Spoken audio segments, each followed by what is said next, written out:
So you're running this campaign called Youth and Truth, which I think is one of the most beautiful things to happen to India. And I've been reading a lot about how you're promoting Indian textiles as well. That's one other aspect we talk about on the channel. What are you wearing? Huh? I believe it's some kind of silk. Not bad. Yeah, so again, I'm a men's fashion influencer. Like I teach men how to dress. Recently, I was in a women's college in Bangalore, Mount Carmel, and they tell me, when they're asking a question, "You're a fashion icon." I said, "Wow, that's a new one for me." I didn't know I'm a fashion icon. So my mother selected my outfit and she's like, "You're meeting Sadhguru ji, you better dress well. Have you seen how he dresses?"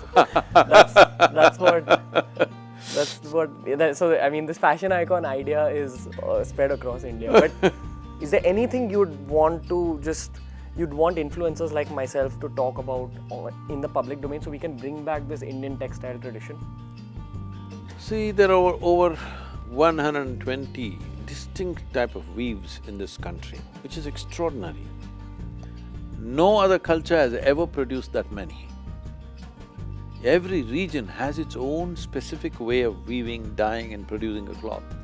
So because of this, if you look back on the history of this country, 60% of the world's exports was Indian textile at one time, which the English destroyed completely. In a matter of 60 to 70 years, systematically they destroyed the whole thing. That's one reason today's farmer suicide is connected with that, because all the weavers fell back to farming because they had no other livelihood. Small farmers, they started scratching some land somewhere to make a living because they systematically destroyed the textile industry.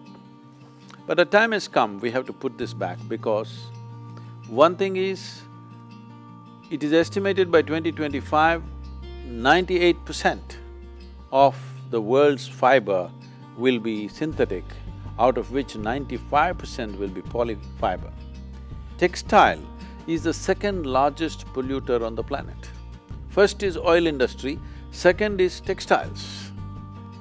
Polyfiber has gotten into your body, polyfiber has gotten into the soil, polyfiber has gotten into the water, polyfiber has gotten into the food chain. It is into everything.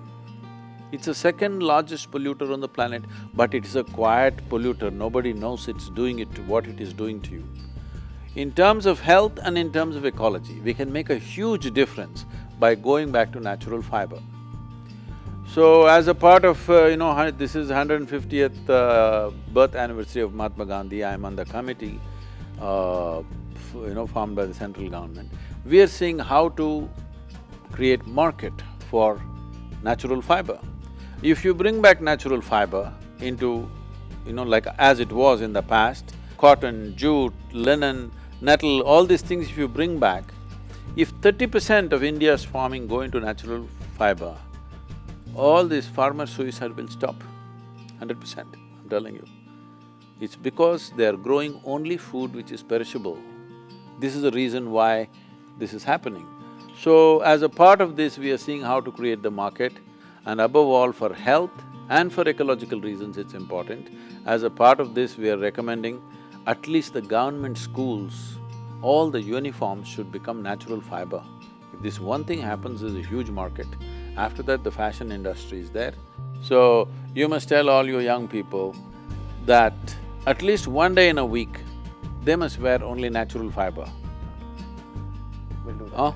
Just get that commitment from all the young people, because if you don't create the market, these arts and crafts will not survive. It's not for the sake of promoting something, it is for your own health and for ecological reasons. We must go back to natural fiber, there's no other way. That's a beautiful message. So I'm just gonna end the interview now, but I hope the viewers enjoyed the best 20-30 minutes of my life. So seriously, thank you Sadhguru ji, it's an honor just being in your presence.